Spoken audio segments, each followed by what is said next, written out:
K-Bar is nostalgia, Staff Sergeant Kyle Brennan said with a smirk, the words carrying easily through the fluorescent-lit blade room at Camp Pendleton.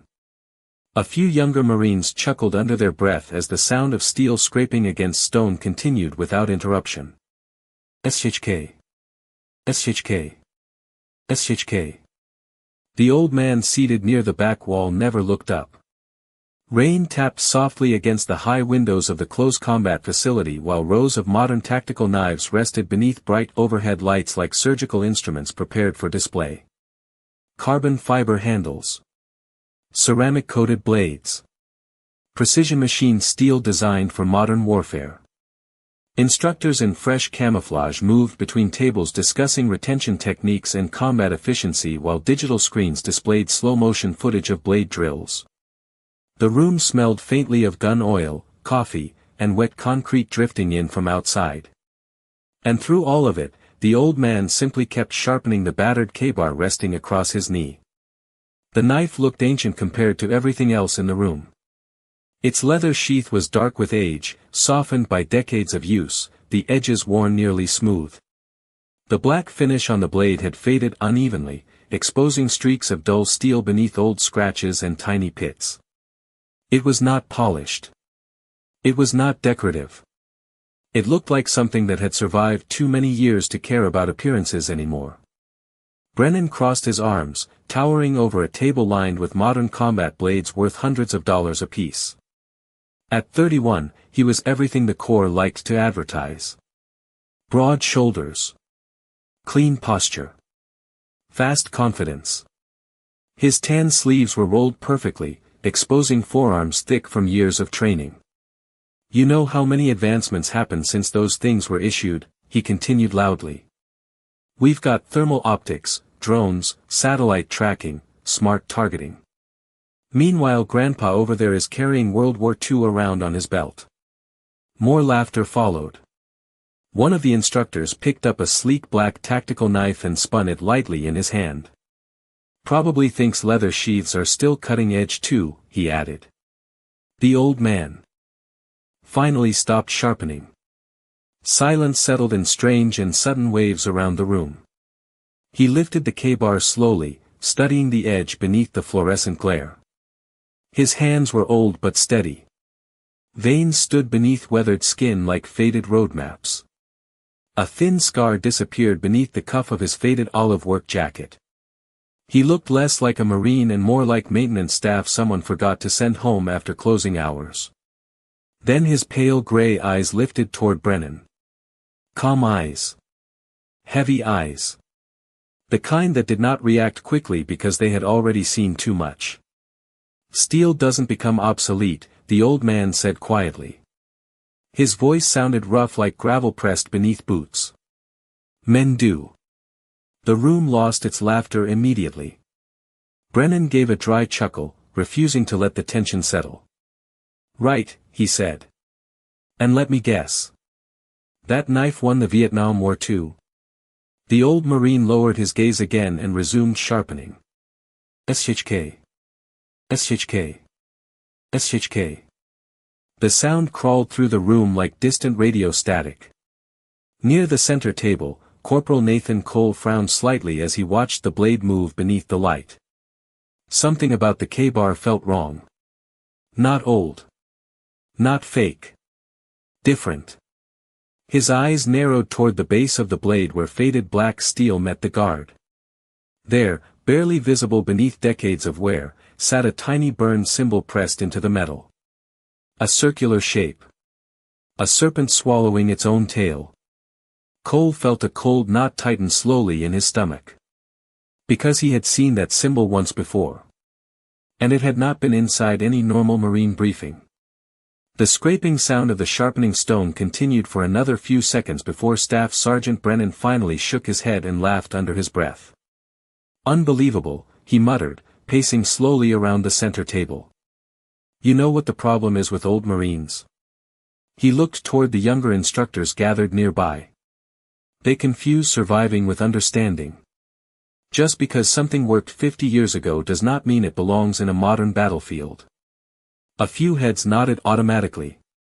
Most of the room still carried that uncomfortable silence left behind by the old man's voice. Brennan felt it too, and it irritated him more than he wanted to admit. He was used to controlling rooms like this. Used to being the loudest confidence in the building. But the old Marine sitting quietly against the wall had somehow shifted the atmosphere without raising his voice above a gravelly murmur. Brennan walked toward him again, boots echoing sharply against the polished concrete floor. "You know what wins fights now?" he asked. "Data. Precision. Real-time intelligence. Not some 7-inch relic hanging off a leather belt." The old Marine said nothing. He finished another slow pass along the stone before wiping the blade carefully with a dark cloth from his jacket pocket. Rainwater rattled softly against the windows overhead while fluorescent lights hummed above rows of steel tables. Somewhere outside, the distant growl of helicopters rolled across the wet California airfield. Corporal Nathan Cole barely noticed any of it. His eyes remained locked on the symbol near the base of the K-bar. The burned serpent circle sat hidden beneath decades of scratches and faded steel, almost invisible unless the light struck it at exactly the right angle. Cole swallowed hard. 3 years earlier, during a temporary intelligence support assignment at Quantico, he had sat through a restricted historical briefing intended for advanced reconnaissance instructors. Most of it had been dry archival material buried beneath redacted slides and forgotten mission summaries. But one image had stayed with him afterward. A grainy black symbol stamped onto a damaged field report recovered from somewhere near the Laotian border in the late 1960s. The briefing officer had skipped past it quickly. No explanation. No discussion. Just 6 words spoken in a colder tone than the rest of the lecture. This unit officially never existed. Cole remembered the symbol perfectly because the instructor had immediately shut off the projector afterward. And now that same mark sat less than 15 feet away on the old Marine's knife. Brennan noticed Cole staring. "Something wrong, Corporal?" Cole hesitated. "No, Staff Sergeant." Brennan smirked faintly. "That is what I thought." He turned back toward the old man. "Let me guess," he said. "You carried that thing through Da Nang and now you think it makes you dangerous." Slowly, the old Marine slid the K-bar into its sheath. The leather gave a low creaking sound that somehow felt older than the building itself. Then he stood. Not quickly. Not dramatically. Just steady. The movement alone changed the room again. He was taller than most of them expected. Thin with age but solid through the shoulders beneath the faded olive jacket. His gray eyes settled on Brennan with a calmness that felt strangely heavy under the buzzing fluorescent lights. "You spend enough years carrying steel," he said quietly, "you stop talking about danger." Brennan opened his mouth to answer, but another instructor beat him to it. Sergeant Tyler Reed stepped closer with a crooked grin. "Can I see it?" he asked, gesturing toward the knife. "Relax, old-timer. I am not going to steal your museum piece." The old Marine's expression did not change. For a moment nobody moved. Then, slowly, he handed the sheathed K-bar over handle first. Reed pulled the blade free halfway and frowned immediately. "Wait a second." Several instructors leaned closer. The room grew quieter with every passing second. Because stamped faintly beneath the worn guard, barely visible beneath blackened steel and age, sat a serial number unlike anything any of them had ever seen. Sergeant Tyler Reed rotated the K-bar slowly beneath the fluorescent lights, his confident grin fading 1 inch at a time. The room tightened around the silence. The blade no longer looked like an old souvenir resting in his hands. It looked unfamiliar. Wrong in ways none of the instructors could immediately explain. The serial number stamped beneath the guard was too short for standard Marine inventory.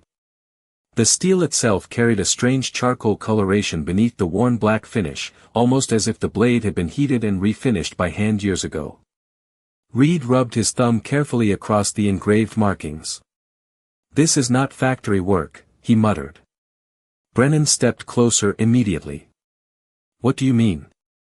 Reed tilted the knife toward the overhead light. Look at the grind pattern. Somebody modified this thing. Brennan frowned now, his earlier amusement slowly thinning. The younger instructors gathered tighter around the blade while rain rolled harder against the windows outside. Wind rattled faintly through the metal gutters along the edge of the building. The old Marine remained motionless near the back wall, watching without expression. Reed examined the handle next. The leather rings were worn almost smooth from years of use, but near the pommel sat another detail none of them had noticed before. Tiny grooves carved deliberately into the steel cap. 5 marks grouped together. Then another 5 beneath them. And another beneath that. Brennan gave a dry laugh that sounded forced now. What is that supposed to be? Missions? The old Marine answered quietly from across the room. Years. Nobody spoke after that. Even the fluorescent buzz overhead suddenly felt louder. Reed slowly looked up from the knife toward the old man. How long did you carry this thing? The old Marine's pale gray eyes never left the blade. Long enough.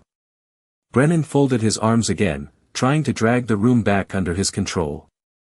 You still have not explained why some maintenance contractor is walking around a Marine training facility carrying modified combat steel. The old Marine gave a faint shrug. Nobody asked. Brennan stepped closer. Fine. I am asking now. For the first time since entering the room, the old Marine's expression shifted slightly. Not anger. Not fear. Something colder. Older. Like a man deciding whether a conversation deserved energy at all. My name is Elias Mercer, he said. Retired Marine Corps. Brennan nodded once. What unit? Mercer remained silent. What was your military occupational specialty? Silence again. Brennan smirked faintly, sensing weakness. That is what I thought. But Corporal Nathan Cole felt the knot in his stomach tightening harder by the second. His eyes remained fixed on the serpent symbol near the base of the blade. Every instinct told him this situation was drifting somewhere dangerous and invisible.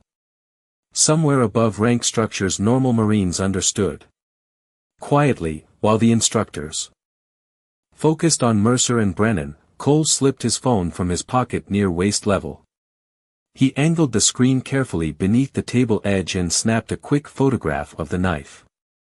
The image captured the faded serpent circle clearly enough. His pulse immediately quickened. Because he already knew exactly who he wanted to send it to. Back at Quantico, during his intelligence support assignment, one instructor had quietly warned the class never to discuss certain archived reconnaissance units outside secure settings.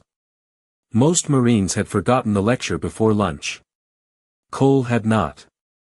Especially after hearing one sentence burned into his memory afterward. If you ever see this insignia in the real world, the instructor had said carefully, walk away and notify someone above your pay grade. Cole opened his contacts beneath the table and found the number he had not touched in almost a year. Chief Warrant Officer Daniel Harper. Pentagon Historical Archives Liaison. His thumb hesitated for half a second before pressing send. Across the room, Brennan reached toward the K-bar again. This time Mercer moved before anybody fully registered it. His weathered hand closed around Brennan's wrist with startling speed and absolute precision. Not violent. Not aggressive. Just immediate. Controlled. Brennan froze completely. So did the room. Mercer slowly took the knife back and slid it into the old leather sheath with a low creaking sound. Then he looked directly into Brennan's eyes for the first time since entering the building. You do not put fingerprints on things buried for 40 years, he said quietly. Somewhere inside Camp Pendleton, less than 2 minutes later, a secure Pentagon archive server flagged Elias Mercer's name for the first time since 1987. The blade room remained completely still after Elias Mercer released Brennan's wrist.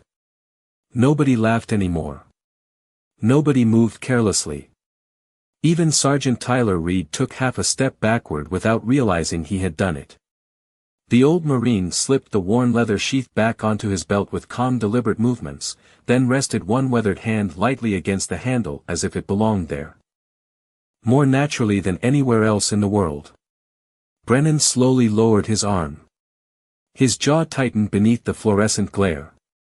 Embarrassment flushed faintly across his face, but underneath it sat something new now. Uncertainty. He had spent most of his adult life around dangerous men. Recon Marines. Raiders. Snipers. Men whose confidence carried a certain edge to it. Elias Mercer did not feel like any of them. He felt quieter than that. Older than that. Like a storm that had already passed through decades earlier and left the landscape changed behind it. Rain hammered harder outside the building now, drumming against the roof in steady waves while distant thunder rolled somewhere beyond the coastal hills. Brennan cleared his throat. You think grabbing a staff sergeant inside a Marine facility is smart? Mercer met his stare evenly. You reached first. Brennan opened his mouth again, but the words stalled there. Because deep down he knew the old man was right. And somehow that made the room feel even worse. Near the back table, Corporal Nathan Cole felt his phone vibrate softly against his palm beneath the metal surface. He glanced down quickly. One incoming message. From Daniel Harper. It contained only 4 words. Where did you find this? Cole swallowed hard.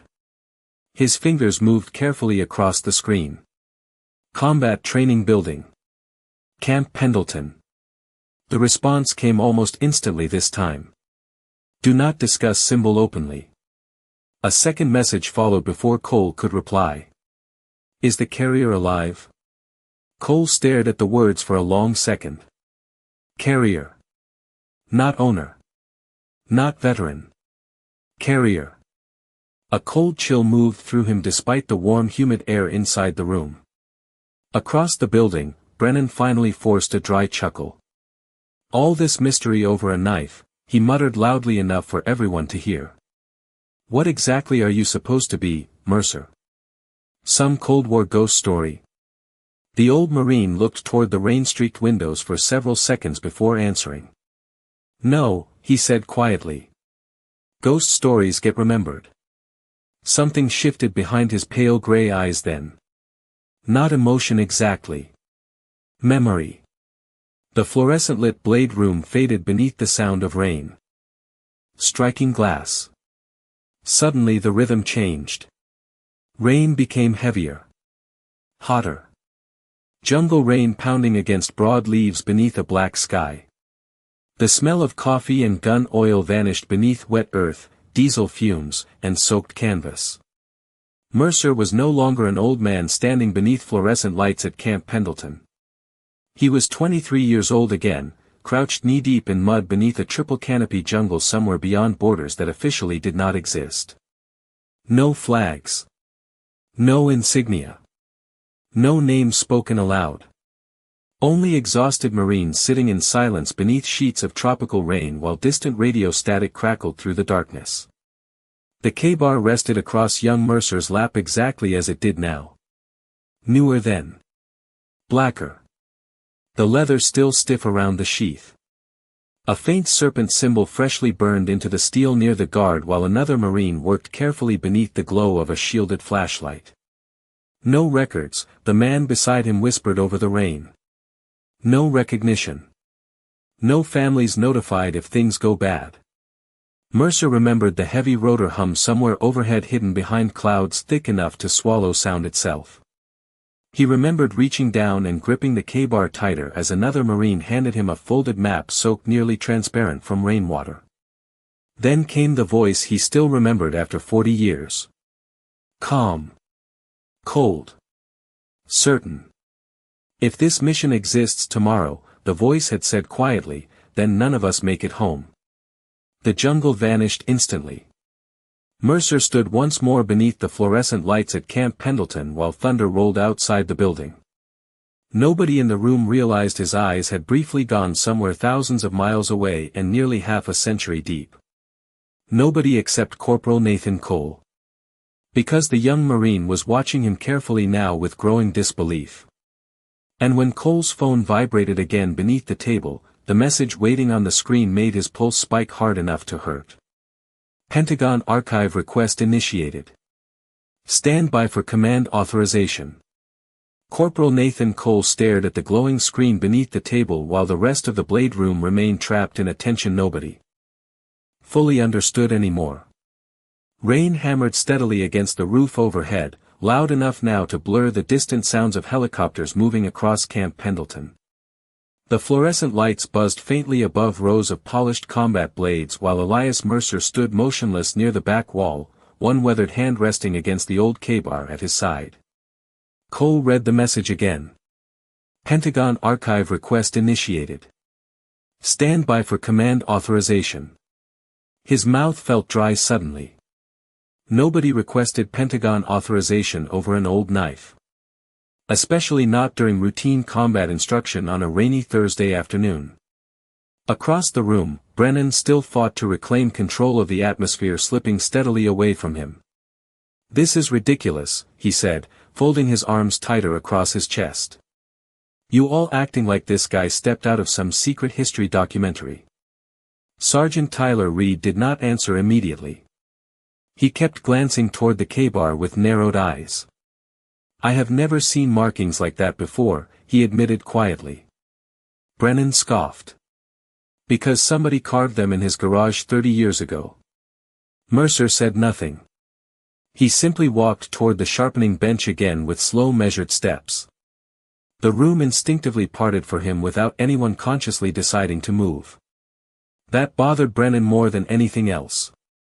Respect inside the Marine Corps was supposed to flow through rank, experience, and authority. Not silence. Not mystery. But somehow the old man carried something heavier than all three. Mercer sat back onto the steel chair near the wall and pulled a small oilcloth from his jacket pocket. Calmly, carefully, he began wiping moisture from the sheath while rainwater streaked down the windows behind him.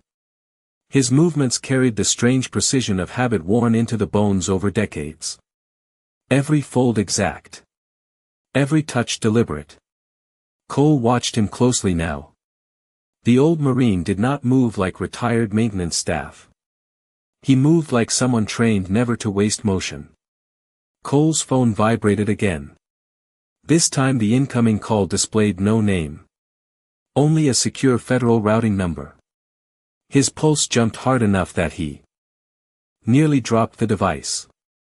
He glanced toward Brennan and the others before quietly stepping toward the rear exit hallway beside the storage lockers. The moment the heavy door closed behind him, he answered. Corporal Cole speaking. The voice on the other end was calm, clipped, professional. "This is Chief Warrant Officer Daniel Harper. You will answer carefully. Is Elias Mercer physically present with you right now?"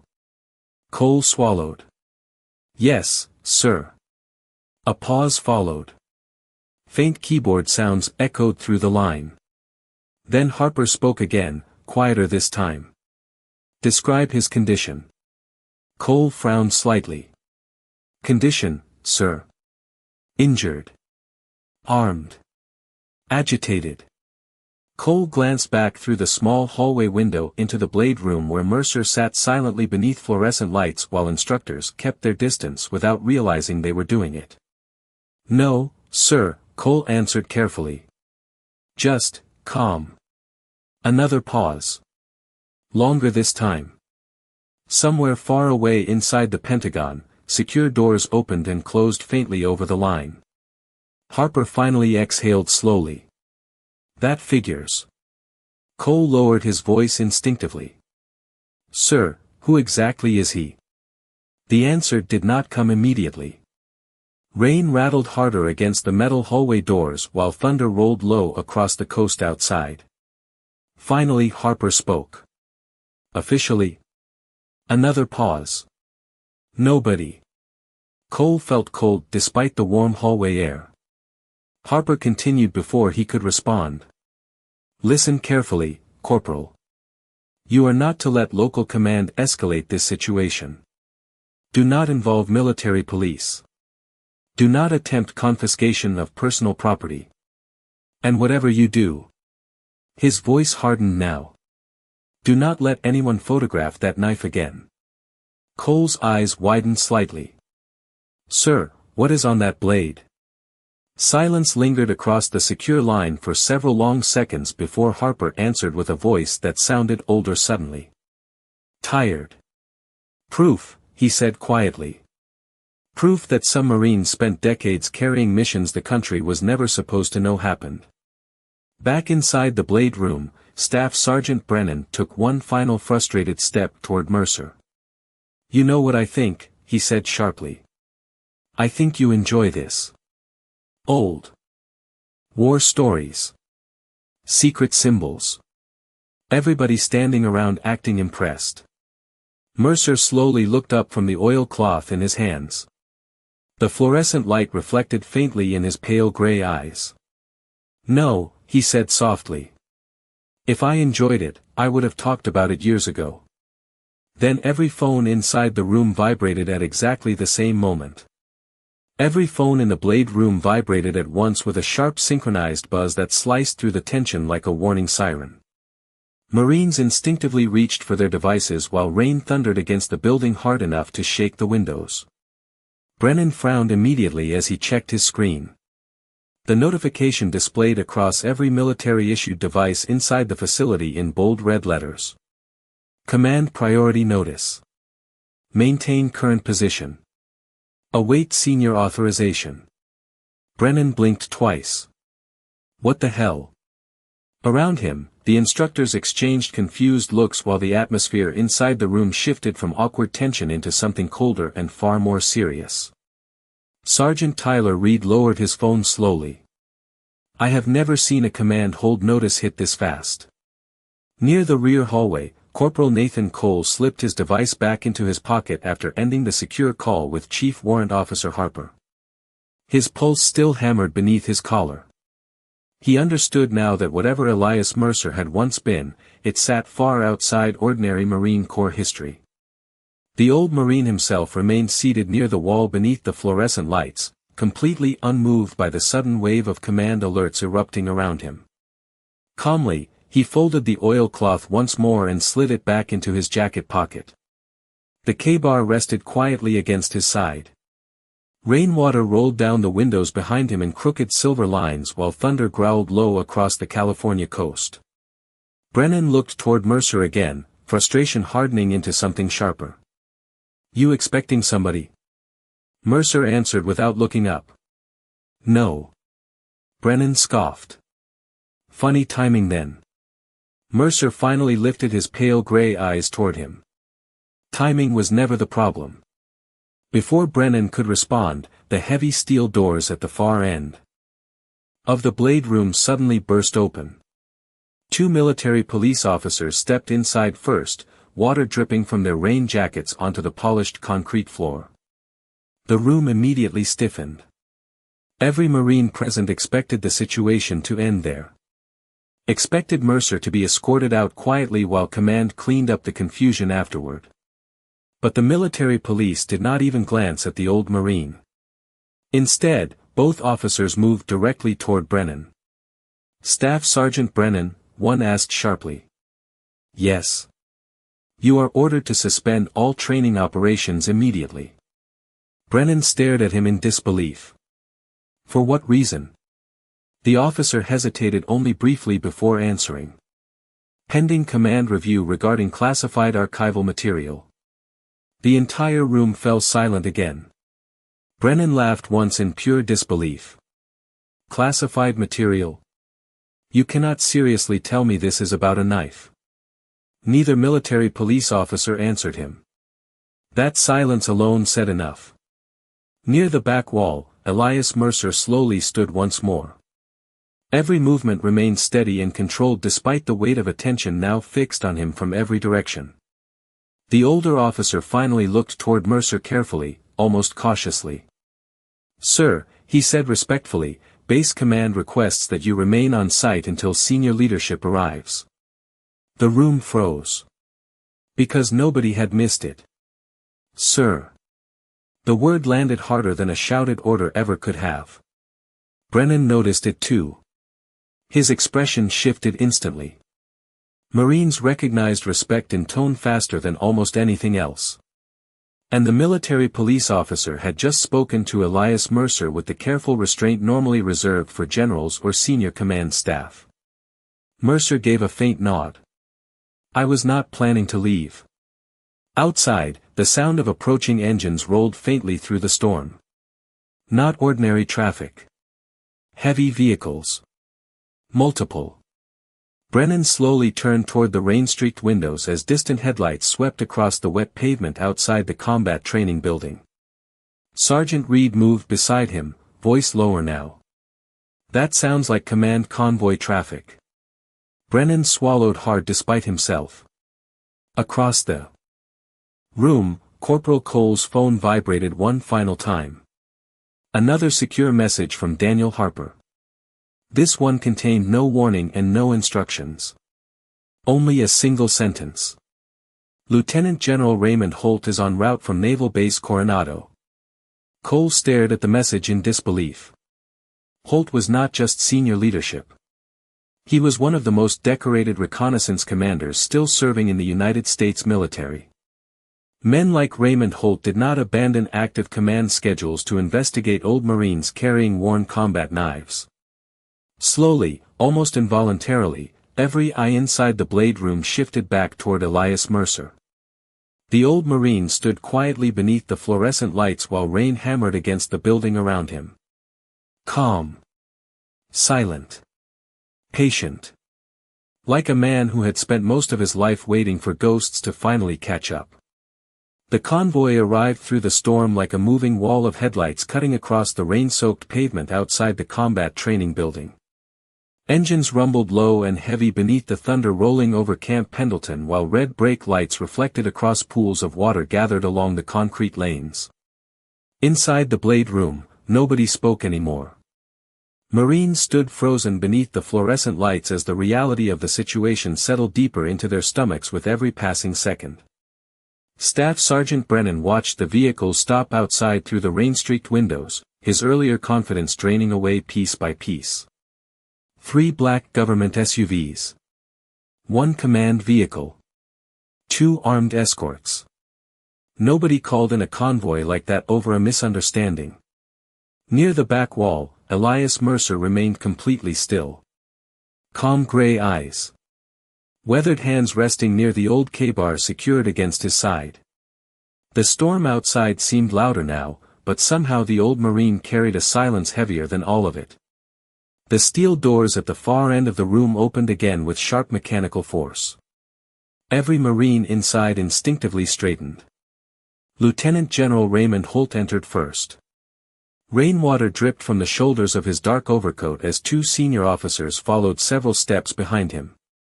Holt was in his early 60s, broad-shouldered, silver-haired, and carried the kind of presence that could quiet entire command centers simply by walking into them. His chest displayed rows of ribbons and combat decorations earned over 4 decades of service, but his face looked carved from stone the moment he stepped into the blade room. Nobody moved. Nobody even breathed loudly. Holt's pale blue eyes swept once across the room. Past Brennan.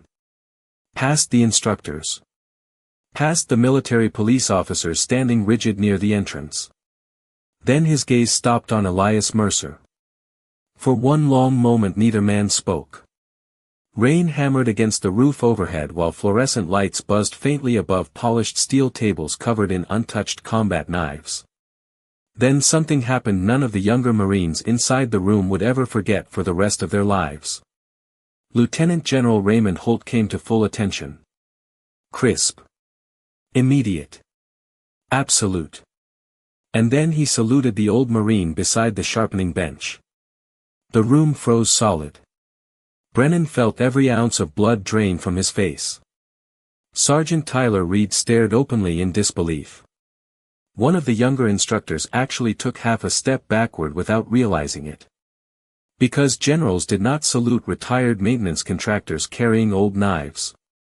Especially not four-star reconnaissance commanders with combat histories taught in Marine Corps leadership schools.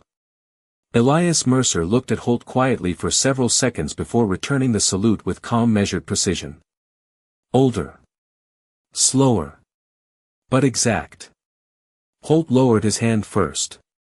His voice came low and steady when he finally spoke. I heard your archive flag triggered at 1342. Mercer gave the faintest nod.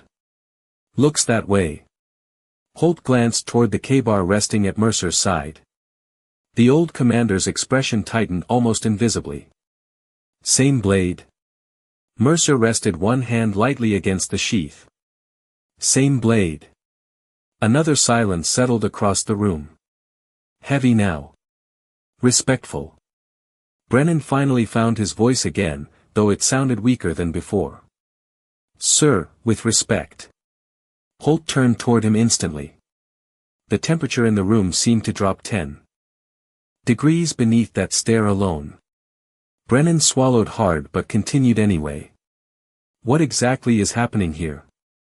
Holt studied him for a moment before answering. 39 years ago, he said quietly, the Department of Defense sealed operational records connected to a reconnaissance task group officially erased from military archives. His eyes shifted briefly back toward Mercer. Most of the men involved never came home. Nobody inside the room moved. Holt continued calmly. The survivors agreed to remain buried with the files. Brennan glanced toward Mercer slowly now, the pieces beginning to rearrange themselves inside his head into something far larger than arrogance or old war stories. Holt stepped closer to the sharpening bench and reached into the inner pocket of his coat. He removed a thin black archival folder sealed with a faded federal classification band across the front. The older general held it carefully for a moment before placing it onto the steel table beneath the fluorescent lights. Every Marine in the room stared at the cover. Because stamped across the front in faded black letters said a classification most of them had only ever seen in movies. Eyes only. Holt rested one hand against the folder without opening it. Then he looked directly at Staff Sergeant Brennan. You mocked that knife because you thought it represented nostalgia, he said quietly. What it actually represents. His eyes shifted toward Elias Mercer once more. Is proof that some Marines carried this country through places history was never allowed to admit existed. Rain rolled down the windows in crooked silver streams while Lieutenant General Raymond Holt rested one weathered hand against the black archival folder sitting on the steel table beneath the fluorescent lights. Nobody inside the blade room moved. Marines who had spent years around authority suddenly looked uncertain where to place their eyes. Some stared at the faded classification band across the folder. Others stared at Elias Mercer standing silently beside the sharpening bench with the old K-bar hanging against his side like something welded there by time itself. Staff Sergeant Brennan remained frozen. Near the center of the room, his earlier confidence stripped away layer by layer beneath the crushing weight of what he was beginning to understand. Holt slowly opened the folder. The sound of paper shifting beneath his fingers seemed unnaturally loud inside the silence. He removed a black and white photograph first and laid it flat against the steel table. Every Marine leaned forward instinctively. The picture showed 6 young Marines standing beneath jungle rain somewhere lost in another century. No unit patches. No visible insignia. Faces exhausted beyond their years. Mud-stained uniforms. Heavy packs. Hollow eyes. And standing near the center of the photograph was a younger Elias Mercer. Thinner then. Harder somehow. The same pale gray eyes stared out from beneath soaked dark hair while the same K-bar rested against his chest secured by worn leather straps. Brennan felt his stomach tighten. When was this taken? Holt answered without looking away from the photograph. 1968. One of the younger instructors swallowed hard. Where? Holt gave the faintest shake of his head. Officially? Nowhere. The room went silent again. Holt carefully slid another document from the folder. This one carried thick redactions across nearly every line. Entire paragraphs blacked out beneath layers of classified markings and faded government stamps. But one section remained visible near the bottom of the page. Operational status, denied. Record status, sealed indefinitely. Brennan stared at the document in disbelief. This cannot be real. Holt finally looked directly at him. That is exactly what the government intended for 39 years. He turned another page. This time the room saw military commendations. Distinguished service citations with names removed. Reconnaissance reports without locations. Extraction records listing personnel as deceased despite the man standing quietly 20 feet away very much still being alive. Sergeant Tyler Reed slowly exhaled beneath his breath. My God. Holt nodded once. Mercer's unit operated in places the United States military could not publicly acknowledge at the time. No recognition. No public service history. No official deployment records. His eyes shifted toward the old Marine beside the wall. If they survived, they disappeared quietly. Nobody looked away from Mercer now. The old Marine himself remained motionless while thunder rolled outside across the dark California coastline. His expression carried no pride. No bitterness. Just exhaustion worn smooth by decades of silence. Holt carefully reached into the folder one final time and removed a folded yellowed paper sealed inside protective plastic. He held it gently for a moment before placing it onto the table beside the photograph. This was recovered from an archive vault beneath the Pentagon 3 hours ago, he said quietly. Corporal Nathan Cole leaned forward enough to read the faded typed line near the top. Survivor Confirmation Report. Below it sat 6 names. 5 had dark black lines drawn through them. Only one remained untouched. Elias Mercer. Brennan looked up slowly from the document toward the old Marine. You were the only one left. Mercer rested one hand lightly against the old leather sheath at his side. Rain hammered harder against the roof overhead while fluorescent lights reflected softly across worn steel and faded paper. For several long seconds he said nothing at all. Then finally his gravel-rough voice broke the silence. No, he answered quietly. Just the only one they could not bury in the records. Nobody inside the room breathed normally after that. Holt closed the folder slowly and looked around the blade room at the stunned Marines surrounding him. You all train with steel because you believe it represents discipline, he said calmly. Men like Elias Mercer carried it because sometimes discipline was the only thing standing between silence and disaster. Brennan lowered his eyes toward the old K-bar resting against Mercer's side. For the first time since entering the room that afternoon, he no longer saw an outdated knife. He saw 40 years of ghosts wrapped in worn leather and blackened steel. The storm began to ease outside Camp Pendleton, but inside the blade room the silence remained heavy enough to feel physical. Rainwater still slid slowly down the windows while fluorescent lights hummed above the steel tables scattered with untouched combat blades and classified documents. Nobody spoke after Lieutenant General Raymond Holt closed the black archival folder. The younger Marines stood motionless beneath the weight of everything they had just learned. 40 years of erased history sat in front of them wearing a faded olive jacket and carrying a worn K-bar on his belt like it was nothing more than an old tool. Elias Mercer remained near the sharpening bench with the same quiet stillness he had carried since walking into the building hours earlier. No pride touched his expression. No satisfaction. If anything, he looked tired. Tired in the deep permanent way only years could create. Staff Sergeant Brennan finally stepped forward slowly, boots echoing softly against the polished concrete floor. Every ounce of arrogance that had filled his voice earlier that afternoon was gone now.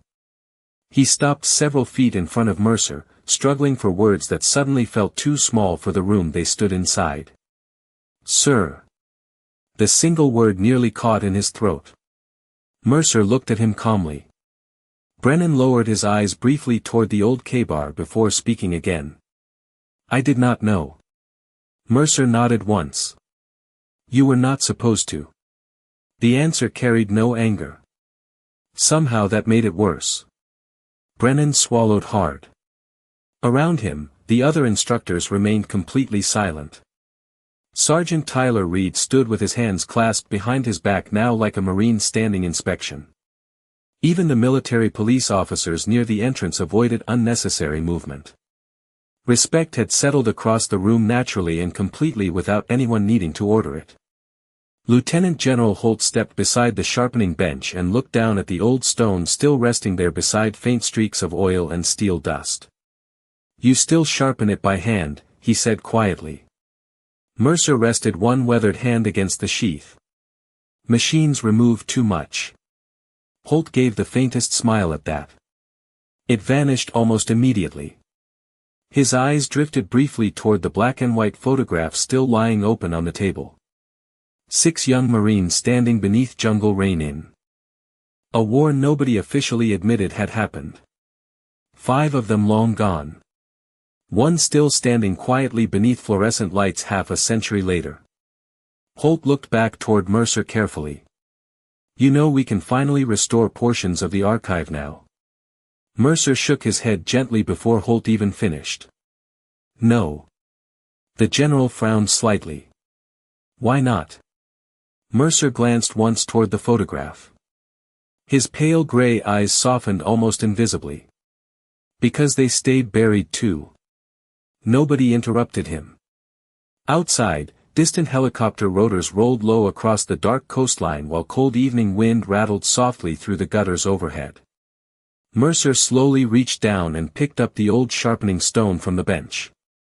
He wrapped it carefully inside the oilcloth before sliding both into his jacket pocket with practiced movements worn smooth through decades of repetition. Then he adjusted the K-bar one final time against his belt and started toward the exit. Every Marine inside the blade room instinctively stepped aside to clear a path for him. Nobody was ordered to move. Nobody hesitated. Brennan stood nearest to the door. As Mercer approached, the younger Marine straightened fully without thinking. His posture snapped sharp and respectful beneath the fluorescent lights. Mercer paused briefly beside him. Brennan looked toward the old knife resting against Mercer's side. Was it worth carrying all these years? He asked quietly. Mercer considered the question for several seconds while rainwater dripped steadily outside into the gathering dusk. Then he gave a faint nod. Some things are not carried because they matter now, he said softly. They are carried because they mattered to the men who never got to come home and explain them. Brennan lowered his eyes immediately after that. Mercer opened the steel door and stepped out into the cold California rain without another word. The sound of the storm swallowed him slowly as he disappeared across the wet pavement between rows of government vehicles and flashing command lights. Inside the blade room, nobody moved for a long time afterward. Lieutenant General Holt finally looked around at the silent Marines standing beneath the fluorescent lights and spoke in the calm steady voice of a man who understood exactly what they had witnessed. Respect is not earned by how loud a man talks about his service, he said quietly. His eyes drifted toward the empty doorway where